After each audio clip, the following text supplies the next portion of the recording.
Okay, we've gone over the timeline for the actual knife sheath as we know it so far. Now let's talk about that DNA sample and how it got to Othram.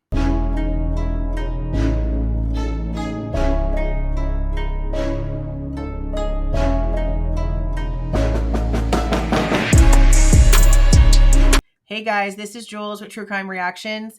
Disclaimer. Everything stated in this video is my opinion and my opinion only. And just like everything else in these cases we discuss here on this channel, everything is alleged. Like I said, we went over the knife sheath timeline, its inconsistencies, and what our remaining questions were. But along with going through that timeline, we found the things that happened after it was taken in from ISP. The DNA profile was taken from the knife sheath button snap, and then it was picked up as a sample by Dustin Blaker on November 21st, 2022. Now, we've seen his supplemental report, but we also have a transcript portion from the closed hearings that happened in January of 2025, where someone that works for the Idaho State Police Forensic Lab claimed that they went with a Boise cop down to Houston to drop the sample off. So when Sergeant Blaker's supplemental report regarding this came out with the 315 supplemental reports we received from Moscow Police Department,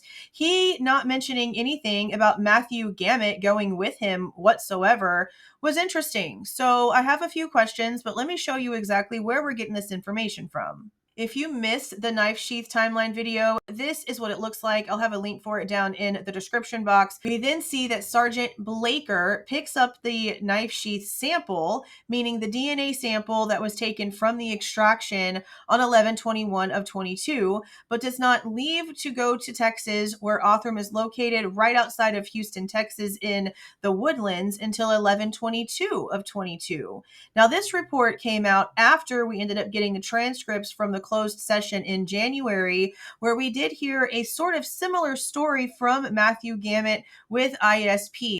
Now, as you can see, this is the transcript from the redacted proceedings that took place on January 23rd, 2025.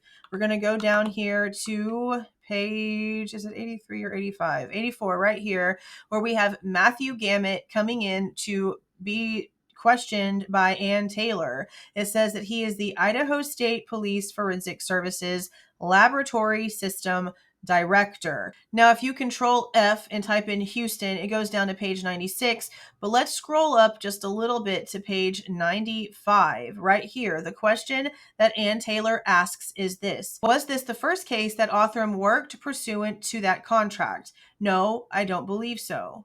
Then Ann asks, how did they get the DNA? Matthew then says the DNA sample itself. That DNA sample was delivered by Moscow Police Department in person to them at Othram Labs, and then asks if he had any role in this, and he says that he did. His answer was that he accompanied the officer from Boise down to Houston and down to the Othram laboratory. I didn't have possession of the sample, but I was with the investigator that did. Keep that in mind because I have specifically asked for a lot of this information. So what we're being told here by someone who actually worked in the forensic laboratory for the Idaho State Police was that this person that worked in the forensic laboratory was not the one who held on to the DNA sample as they went from Boise, Idaho down to Houston, Texas via an airplane. The police officer is the one who had control of it the whole time. I don't really quite understand that. It seems a bit backwards, but let's continue. Hold on, guys. Before we go any further into today's video, I need to introduce you to today's video sponsor, Aura. We've been discussing Aura here on this channel for quite some time. Even after my free trial was done and over with, I continue to this day to pay the monthly subscription fee for this service because I very much think that it's worth it. Aura gives you peace of mind by helping you make sure that there's no one trying to play any games with your personal information. I say all the time that everything about you, from your hair color, your physical description, what you do for work, what you post on social media, what your banking account looks like, all of that information is worth millions of dollars to literally everyone else but yourself. Aura can help you protect that information so that not everyone can get their hands all over your info. Holidays are coming up, which means that crimes will be on the rise. This is where you start getting more text scams, more email scams. You get people trying to hack into your information, the kinds of things that end up about you on these brokerage sites that people then pay these brokerage sites $19.95 or more for in order to get are all keywords and things that they use to try to guess your passwords, to try to guess your security question answers. All of this can be used against you, whether you know it or not.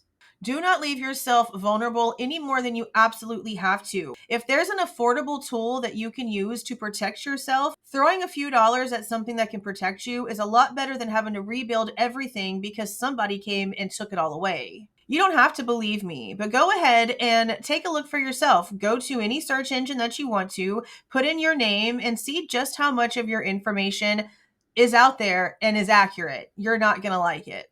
But luckily, I have something that can help you with that. And again, this is something that I continue to use to this day. Click on the link in my description box to get 2 weeks free on me. You'll see just how much of your information is out there, see if any of it is floating around on the dark web, and they'll start sending out requests to these brokerage sites in order to start getting your information removed. So again, click the link in my description box or go to aura.com/Jules. That's aura.com/JULEZ to get 2 weeks free on me. Give it a spin and you'll understand exactly why I keep bringing Aura back to this channel. But for now, back to the video. This is Dustin Blaker's report from the MPD drop. This is supplement number 93.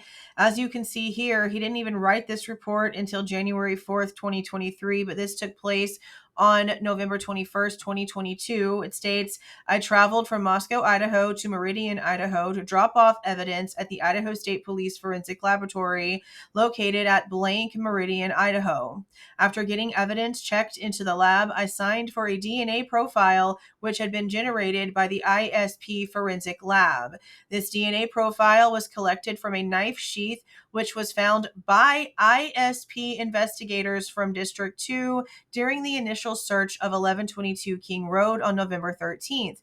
The sheath had been transported to the lab by ISP troopers, and we went through all of this information with receipts of who is saying who saw what and when and where and everything else in that last video. Again, there will be a link for it down in the description box. Now, again, he's going back and forth here between profile and sample. And what we're understanding is that this was supposed to be in a vial, meaning a biological sample that was taken down to Othram. That's why I have some issues with the fact that they've now come out and claimed that there was a lot of DNA and not touch DNA, because there is a process that happens whenever touch DNA is taken and they have to do cloning processes on it in order to test it further. So I'm going to show you at the end of this video the recent request that I submitted that I've actually gone back and forth with Mr. Gamut himself about. So hopefully I get some information here soon, but let's go ahead and continue. So let's just keep in mind one more time that this is not like a profile, or at least it's not supposed to be a profile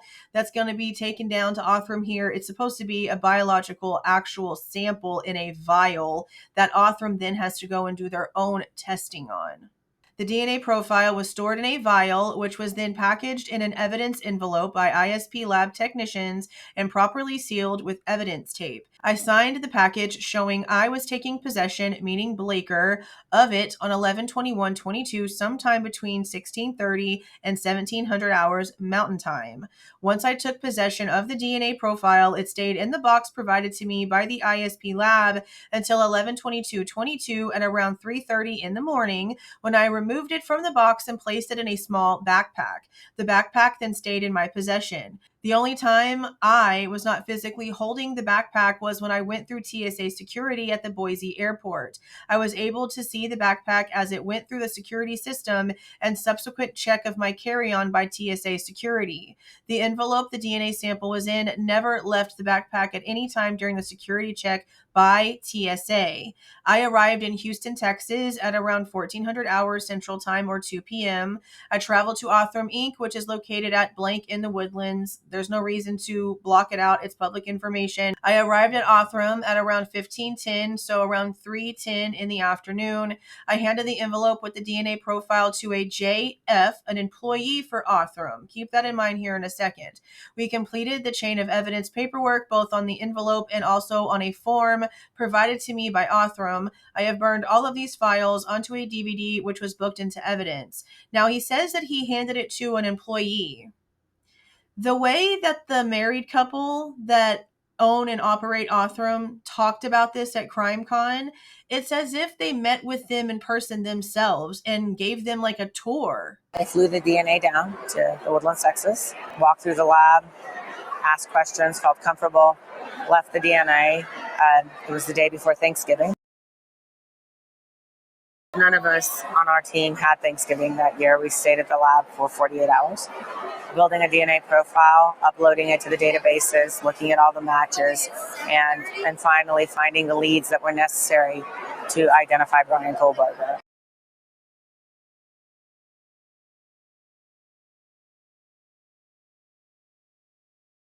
So some of you guys might remember me showing you that when I filed my FOIA for ISP, I was told that there was going to be public links for the majority of the things that I was requesting, plus the fact that everything that was associated with the actual investigation was already sent back over to MPD because it was their case. That's what the response said.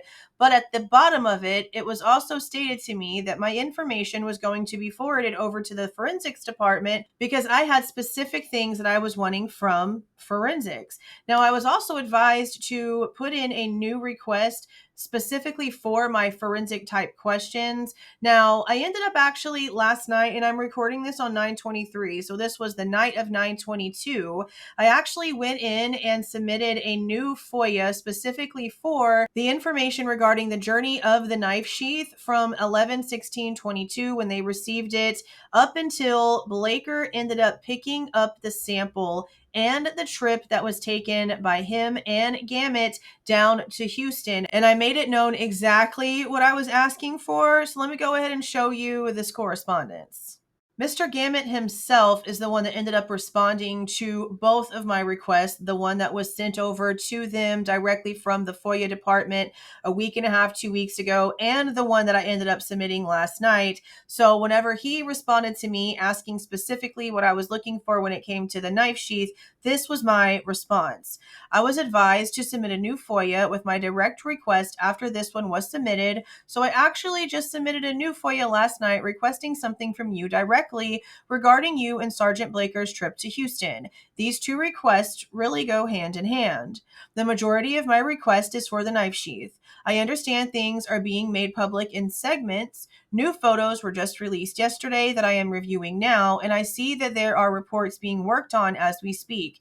Thank you for that information. And that is something that he said to me. He told me that Idaho State Police Forensic Services is in the process of preparing for public release all laboratory and crime scene case files in compliance with case law, and that we would be notified whenever it was ready. So I'm hoping that means the actual forensic information, the actual scientific information, because that's really what I'm looking for here. This is the remainder of my email. We now know that it sat with MPD for a few days before being transported to y'all's office on 11/16/22. So in particular, I was looking for any and all information regarding the sheath's journey through your labs, along with any DNA work that came from it, info regarding all DNA found on the sheath, including the samples received from the back of the sheath, cloning processes of the sample that was sent for genealogy to Othram, original DNA amounts, anything in way of what was taken when sampled, the work done to get it sizable for Othram, and what was actually sent off to them for testing when Blaker picked the sample up on 11/21/22 before y'all's trip began at the Boise airport on 11/22/22. per his report. I'd also like to know what was sent to the FBI on 12/10/22 once Othram was ordered to send everything back. Was a new sample from ISP sent to the FBI, or did they strictly work off of Othram's work to finish it and they didn't do any testing on the actual sample at all?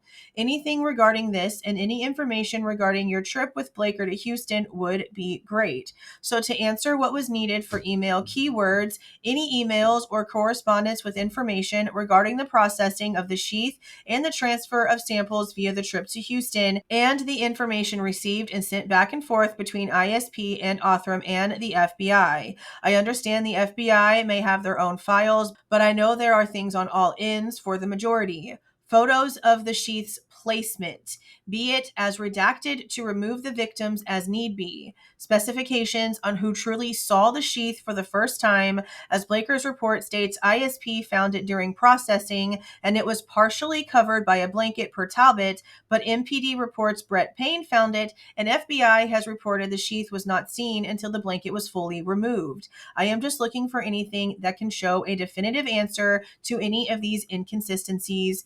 I appreciate your time. So then he said that for further clarification, for me to basically verify that these search terms were going to cover what I was asking for. He says that they will be searching for email communications between Matthew Gamet himself and Dustin Blaker or Moscow Police Department in general regarding transport of the DNA sample to Othram Labs between a time frame of 11/12/22 to 12/31/22. And I know that that's the date before the crime, but it's just to cover everything so that it just gives it the range it needs to be validated, in my opinion. We will also include search terms of travel and or transport and or Othram and or airplane and or flight and or Sheath and or Texas. Further, ISPFS will search for any travel receipts or travel records that exist from that same time period. ISPFS will then provide a cost estimate to redact and provide those records per state law. So I responded back that yes, those search terms and that range will work just fine for what I'm looking for now. And I also specified that I would really like to also know whose call it was that these two not only go together, but that Blaker was the one to carry the biological sample, because to me, it seems like somebody who was trained to do this, someone that actually worked in the forensic lab, should have been the one to hold the biologic sample. That's just me, but I'm curious as to who made that call, so I made it very clear that I was looking for that.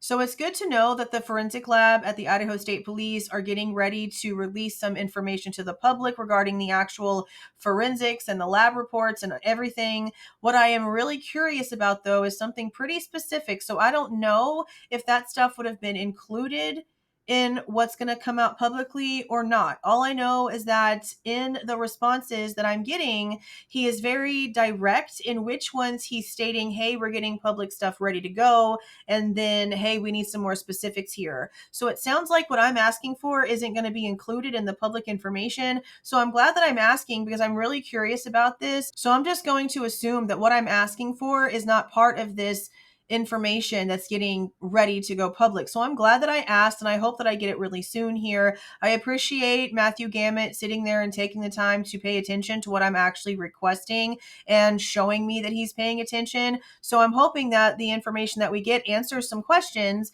because I don't like the fact that it was just sitting around at MPD. I don't like the fact that we're getting inconsistent stories, and I'm not saying that anybody did anything wrong here. I'm just trying to, again, get some definitive answers to all of these inconsistencies, something that the actual investigator should have been doing all along. So at least it looks like we're getting closer to honing in on an actual timeline that we can put a little bit of faith in. But for now, let me know what you guys are thinking about all of this stuff so far down in the comments. If you like the way that I present this information and give my opinion, please don't forget to leave a like on the way out. Subscribe to the channel if you have not subscribed already. And please don't forget to make sure that that notification bell is set to all so you don't miss any of my rants, reviews, reactions, updates, or deep dives. See y'all.